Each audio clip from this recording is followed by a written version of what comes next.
Halo teman-teman yang baik, bagaimana suasana hati kalian hari ini? Mudah-mudahan ketenangan dan kebahagiaan selalu menghiasi hati kalian ya. Di waktu yang baik ini, kita akan melanjutkan pembahasan terakhir dalam bab kelompok sosial. Setelah menyimak pembahasan sebelumnya, apakah kalian setuju bahwa kelompok sosial dapat mempengaruhi seorang individu? Kemudian, apakah individu juga dapat mempengaruhi kelompok sosial? Kalau kalian setuju, maka kalian sudah tepat menjawab pertanyaan tadi. Ya, menurut Henselin, sebuah kelompok dapat mempengaruhi individu, begitu juga sebaliknya. Proses tersebut kemudian mempengaruhi tindakan, proses, dan perubahan yang terjadi di dalam dan di antara kelompok dari waktu ke waktu. Nah, keseluruhan proses ini dinamakan sebagai dinamika kelompok. Lantas, apa saja unsur-unsur yang berkaitan dengan terjadinya dinamika kelompok? Teman-teman, ada 4 unsur yang berkaitan dengan terjadinya dinamika kelompok. Di antaranya, kepemimpinan, organisasi, jaringan sosial, dan konformitas. Kali ini, yuk kita ketahui unsur pertama yang berkaitan dengan terjadinya dinamika kelompok, yaitu kepemimpinan. Unsur pertama, kepemimpinan. Teman-teman, setiap kelompok sosial pasti memiliki suatu tujuan yang hendak dicapai bersama. Oleh karena itu, pengorganisasian kelompok perlu dilakukan secara optimal agar tujuan bersama dapat tercapai. Bagaimana caranya? Tentu, ada seorang pemimpin yang menjadi unsur penting dari sebuah kelompok. Akan tetapi, apakah teman-teman sudah mengetahui apa yang dimaksud sebagai pemimpin? Menurut Henselin, secara umum, pemimpin merupakan orang yang memiliki pengaruh dan berpengaruh bagi orang lain. Oh iya, teman-teman sudah tahu belum? Apa saja kira-kira tugas dari seorang pemimpin itu? Untuk mengetahuinya, yuk kita lakukan aktivitas berikut ini. Waktunya beraktivitas. Teman-teman, bentuklah sebuah kelompok yang terdiri atas 4 orang. Selanjutnya, identifikasilah para pemimpin yang ada di sekitar kalian. Setiap anggota harus mengenalkan salah satu profil pemimpin di lingkungan sekitar beserta peran atau tugasnya. Perlu diperhatikan ya teman-teman, contoh setiap orang harus berbeda agar informasi yang didapatkan beragam. Jika sudah menemukan, kalian dapat menuliskannya dalam bentuk tabel. Misalnya, kolom pertama diberi judul contoh pemimpin dan kolom kedua garis besar peran atau tugasnya. Selanjutnya, tulis temuan kalian di buku catatan masing-masing. Selamat berdiskusi. Teman-teman, setelah melakukan aktivitas tadi, sekarang waktunya kita mengetahui apa saja fungsi seorang pemimpin.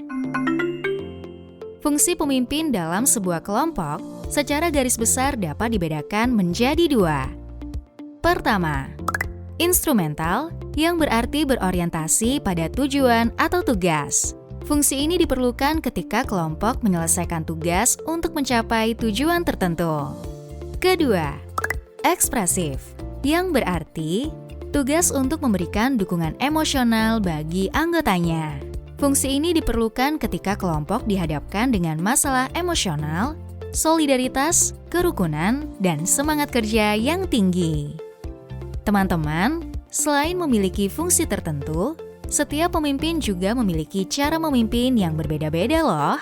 Kondisi ini disebut dengan gaya kepemimpinan.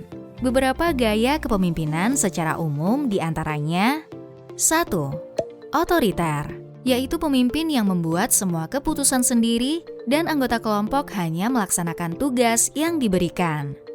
2. Demokratis, yaitu pemimpin yang mendorong diskusi kelompok dan pengambilan keputusan dilakukan melalui kesepakatan bersama atau mufakat. 3. Laissez-faire, yaitu gaya pemimpin yang hanya sedikit terlibat dalam pengambilan keputusan, serta mendorong anggota kelompok untuk membuat keputusan sendiri. Teman-teman, setelah menyimak penjelasan terkait kepemimpinan, kalian dapat mengetahui bahwa individu dapat mempengaruhi sebuah kelompok melalui peran seorang pemimpin. Oleh karena itu, dinamika dalam kelompok dapat dipengaruhi oleh gaya kepemimpinan seseorang. Namun, meskipun begitu, gaya kepemimpinan seseorang juga bisa berubah ketika kondisi kelompok membutuhkan perlakuan berbeda. Lantas, gaya kepemimpinan apa yang ada pada diri kalian? Coba refleksikan dengan melakukan sesi aktivitas berikut ini yuk. Waktunya beraktivitas. Mari refleksikan gaya kepemimpinan kalian dengan mengidentifikasi beberapa pernyataan berikut. Namun sebelum itu, siapkanlah buku catatan kalian untuk menuliskan poin berapa saja yang menunjukkan kepribadian diri kalian. Sudah siap? 3, 2, 1, mulai. Nomor 1, simaklah pernyataan berikut ini. Pernyataan A, saya menentukan semua keputusan dalam kelompok sendiri. Pernyataan B, saya memberikan kesempatan orang berpendapat sebelum mengambil keputusan. Pernyataan C, saya menyerahkan semua keputusan pada forum. Manakah yang termasuk kepribadian kalian? Pernyataan A, B, atau C? Nomor 2, simaklah pernyataan berikut. Pernyataan A, semua orang harus menaati keputusan yang saya ambil. Pernyataan B, semua orang boleh tidak menaati keputusan saya jika memiliki pertimbangan lain. Pernyataan C, saya membebaskan orang lain untuk melakukan apapun yang bertentangan dengan keputusan saya. Manakah yang termasuk kepribadian kalian? Pernyataan A, B, ataukah C?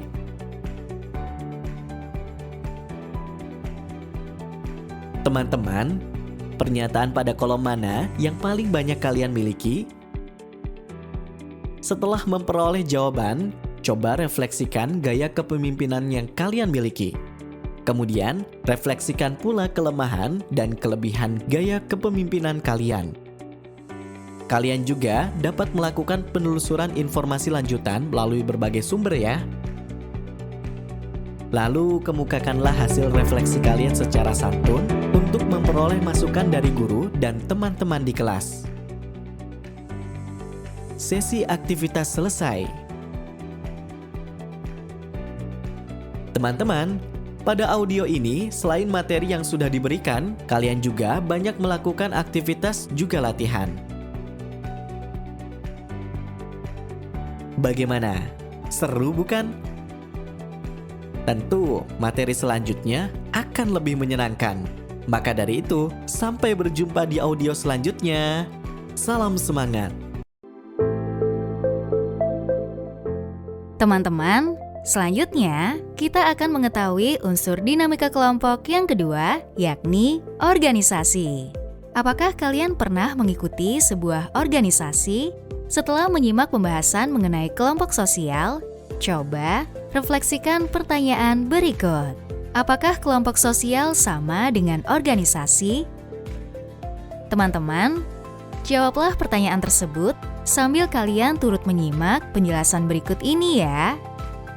Organisasi dan kelompok memiliki beberapa perbedaan dan kesamaan. Perbedaannya adalah organisasi bersifat formal sehingga memiliki sistem kerja terstruktur atau birokrasi. Hubungan antar anggotanya lebih bersifat impersonal dan profesional. Kedua, organisasi umumnya memiliki aturan tertulis dan mengikat.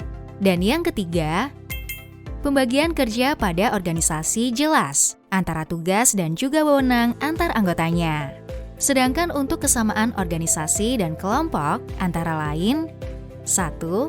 Sama-sama memiliki hubungan sosial antar anggota kelompok. 2. sama-sama memiliki kesamaan dan tujuan yang ingin dicapai. Kemudian kesamaan ketiga yaitu sama-sama terbentuk karena adanya latar belakang yang sama. Teman-teman, pada umumnya, organisasi memiliki ukuran yang lebih besar dibandingkan sebuah kelompok. Akan tetapi, keeratan hubungan antar anggota dalam organisasi cenderung impersonalitas dan profesional. Oleh karena itu, organisasi mengarah pada kelompok sekunder yang bersifat formal dan memiliki birokrasi. Birokrasi berkaitan dengan sistem dalam organisasi yang terbentuk dari wewenang bertingkat, pembagian kerja, dan aturan yang jelas. Karakteristik inilah yang menjadikan organisasi banyak berkembang di tengah masyarakat karena keberadaannya berjalan secara terarah, lebih efisien, dan dinilai membawa manfaat. Teman-teman, kalian tahu bahwa kehidupan sosial dalam masyarakat sangat bersinggungan erat dengan organisasi, maka dapat kalian temukan bahwa ada banyak organisasi dalam ruang-ruang kehidupan sosial yang kalian tempati. Contohnya, organisasi di bidang pendidikan, ekonomi, hukum, dan politik. Tentu setelah mengetahui hal ini, kalian perlu memahami sistem yang berlaku di tiap-tiap bidang kehidupan tersebut. Dan penting untuk dipahami bahwa keterlibatan kalian melalui partisipasi dan keteladanan sikap dalam suatu organisasi pun sangat dibutuhkan. Oleh karena itu, jadilah pemuda yang memenuhi kriteria profil pelajar Pancasila dengan mengedepankan nalar kritis dalam bersikap dan berperilaku di kehidupan sehari-hari. Waktunya beraktivitas.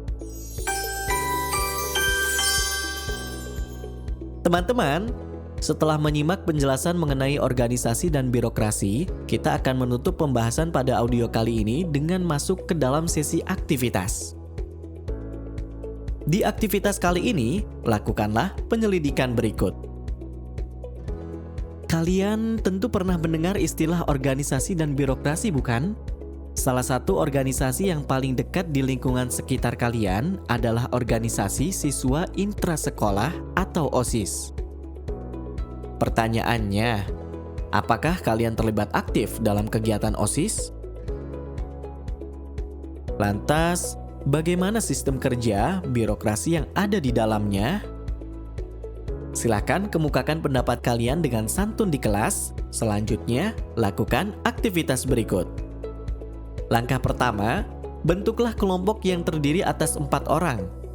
Langkah kedua, diskusikan peran dan sistem kerja OSIS yang ada di sekolah kalian. Langkah ketiga, tunjukkan bukti-bukti yang mendukung bahwa OSIS dapat dikategorikan sebagai organisasi. Kemudian langkah terakhir, deskripsikan birokrasi yang ada dalam OSIS di sekolah kalian. Selamat melakukan aktivitas. Salam hangat. Teman-teman, di audio kali ini, kita akan melanjutkan pembahasan tentang unsur-unsur yang berkaitan dengan terjadinya dinamika kelompok. Di pembahasan sebelumnya, kalian telah mengetahui 2 unsur, bukan? Masih ingat? Coba sebutkan dalam hitungan 3. 1, 2, 3. Ya, betul. 2 unsur terjadinya dinamika kelompok pada pembahasan sebelumnya, yaitu kepemimpinan dan organisasi. Pada audio kali ini, kalian akan sama-sama menyimak unsur terjadinya dinamika sosial yang ketiga, yaitu jaringan sosial. Yuk kita masuk ke dalam pembahasan selengkapnya. Unsur yang berkaitan dengan terjadinya dinamika kelompok yang ketiga adalah jaringan sosial. Teman-teman, hubungan sosial yang kalian bangun dalam sebuah kelompok dapat mendorong terjadinya perluasan jaringan. Misalnya, kalian memutuskan untuk bergabung dalam komunitas penulis cerpen karena mendapat rekomendasi dari alumni yang sudah terlebih dahulu bergabung di dalamnya. Selanjutnya, kalian pun bergabung dalam grup tersebut, bertukar informasi, bahkan sampai menerbitkan cerpen bersama-sama. Berdasarkan penjelasan ini, kalian dapat mengetahui bahwa jaringan atau networks mengarah pada hubungan sosial antar individu maupun antar kelompok yang membentuk suatu ikatan sosial. Teman-teman, jaringan sosial dapat mempercepat dinamika kelompok, apalagi kita hidup di zaman yang sudah serba maju dalam bidang teknologi, komunikasi, dan informasinya. Kini, kalian dapat mengakses berbagai informasi dimanapun dan kapanpun, hanya melalui gawai dan koneksi internet. Kemudahan membangun jejaring sosial ini adalah potensi yang dapat dimanfaatkan ke arah positif. Akan tetapi, apabila segala kemajuan yang ada saat ini tidak digunakan secara bijak, maka potensi tersebut dapat mengarah pada dampak negatif. Teman-teman, selanjutnya simaklah informasi berita berikut ini. Berita terkini dirangkum dari sumber Indonesia Baik. Teman-teman, penetrasi pengguna internet Indonesia sudah mencapai 1.300 juta lebih orang. Pada data yang dikutip dari infografis indonesiabaik.id, kita dapat mengetahui beberapa alasan utama masyarakat menggunakan internet. Yuk kita simak infografisnya. Ternyata, sebanyak 25,3% orang menggunakan internet untuk kebutuhan mengupdate informasi. 20,8% pengguna yang mencari pekerjaan. 13,5% pengguna internet yang menghabiskan waktu luang dengan hiburan. 8,5% menggunakan informasi dari internet untuk kebutuhan bisnis. 9,2% untuk informasi pendidikan. Dan 10,3% pengguna lainnya memanfaatkan internet untuk mencari tahu informasi sosialisasi yang disampaikan pemerintah. Namun, tidak sedikit informasi yang disajikan di internet merupakan informasi hoax, alias informasi tidak benar. Oleh karena itu, kita dihimbau agar menjadi pengguna internet yang cerdas dalam menambah wawasan literasi digital. Berikut, langkah yang dapat dilakukan untuk menghindari informasi tidak benar alias hoax. Pertama, cek sumber berita. Pastikan setiap informasi yang didapatkan melalui internet berasal dari sumber berita yang kredibel. Kedua, berbagi informasi. Jika kalian mengetahui informasi yang keliru, maka kalian dapat berperan untuk meluruskan informasi yang salah. Ketiga, jangan terprovokasi. Jadilah pengguna yang bersikap netral saat menerima informasi. Keempat, bandingkan informasi. Telitilah saat mendapatkan informasi. Agar mendapat informasi yang benar, kalian dapat membandingkan informasi sumber dengan informasi dari sumber lain. Terakhir, perbanyak membaca. Agar terhindar dari informasi hoax, perbanyaklah referensi dengan cara membaca. Sekian berita terkini hari ini.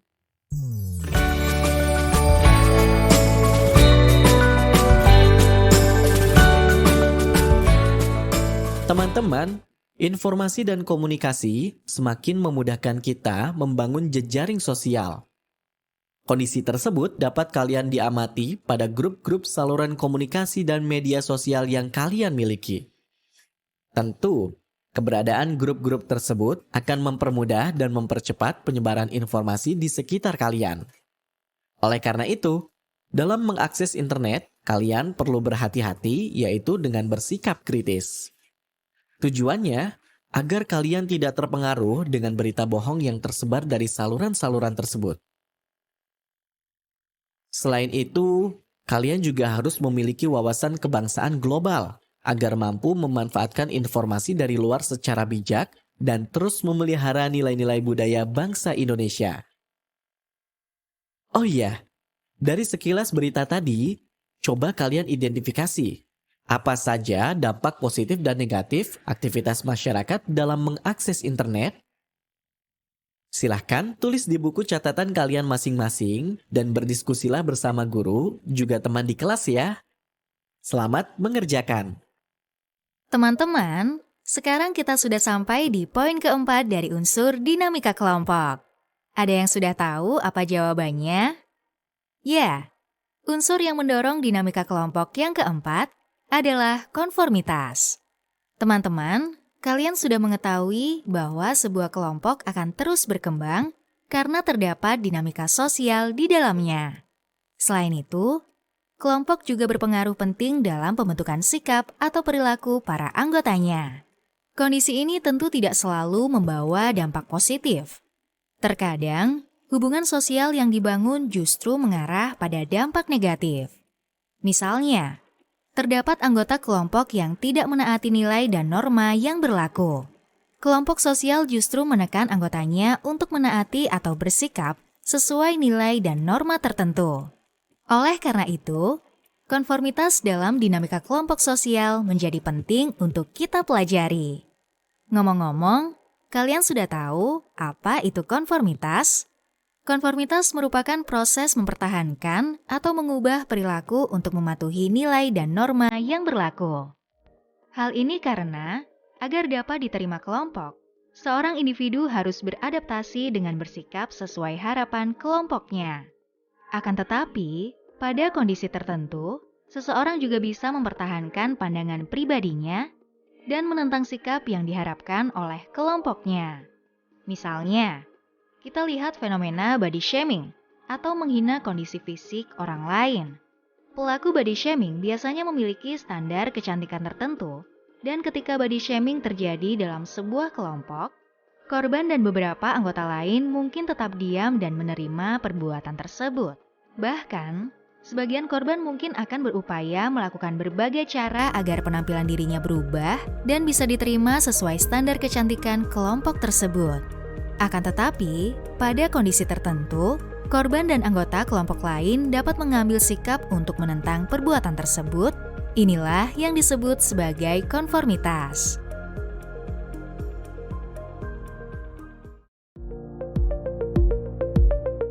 Waktunya beraktivitas. Teman-teman, pada aktivitas kali ini, silahkan bentuk kelompok kecil berisi 2 orang dengan mengajak teman sebangku kalian. Selanjutnya, diskusikanlah pertanyaan berikut ini. Pertanyaan ke-1, apabila mendapat perlakuan body shaming dalam kelompok, bagaimana sikap yang akan kalian tunjukkan? Pertanyaan kedua, mengapa kalian menunjukkan sikap tersebut? Oh iya, jangan lupa kemukakan hasil diskusi kalian di kelas, lalu mintalah saran dari bapak atau ibu guru mengenai sikap yang kalian pilih. Dengan demikian, kalian dapat merefleksikan diri berdasarkan hasil jawaban tersebut. Selamat beraktivitas. Pengayaan. Dalam sesi pengayaan kali ini, kalian akan menyimak beberapa hal yang memengaruhi konformitas atau suatu bentuk interaksi yang di dalamnya seseorang berperilaku terhadap orang lain sesuai dengan harapan kelompoknya, yaitu pertama, banyaknya anggota kelompok. Semakin banyak individu yang tergabung dalam suatu afiliasi atau minat, maka akan semakin besar pula kecenderungan konformitasnya. Kedua, konformitas dipengaruhi oleh pihak yang resisten. Jika ada satu orang saja yang dengan teguh mempertahankan pendapatnya yang berlawanan dengan mayoritas, maka level konformitas dapat tereduksi atau berkurang. Ketiga, konformitas lebih dimungkinkan terjadi saat suasana hati seseorang sedang baik. Keempat, penerimaan sosial. Mereka yang haus akan penerimaan sosial cenderung akan menunjukkan konformitas dalam kelompok. Hal ini dilakukan agar bisa disukai dan mendapat keuntungan.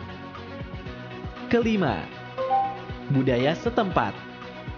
Budaya konformitas lebih sering ditemukan dalam masyarakat yang kekerabatannya kental. Terakhir, faktor otoritas, yaitu faktor adanya tekanan dari pihak yang memiliki kuasa dan pengaruh besar.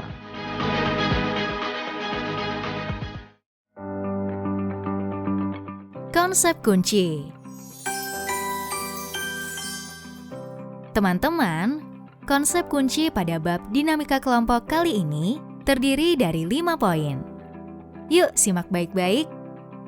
1. Dinamika kelompok, yaitu tindakan, proses, dan perubahan yang terjadi dalam kelompok dari waktu ke waktu. 2. Organisasi, yakni kelompok sekunder yang memiliki sistem birokrasi dan dibentuk untuk mencapai tujuan bersama. 3. Kepemimpinan. Apa itu kepemimpinan? Ya, kepemimpinan adalah gaya seseorang untuk mempengaruhi atau memimpin orang lain dalam suatu kelompok. 4. Jaringan sosial adalah serangkaian hubungan yang menghubungkan individu dengan individu lain ataupun kelompok. Dan konsep kunci terakhir adalah materi yang baru saja kita bahas, yaitu konformitas, adalah serangkaian proses yang mendorong seseorang mematuhi nilai dan norma yang berlaku dalam masyarakat.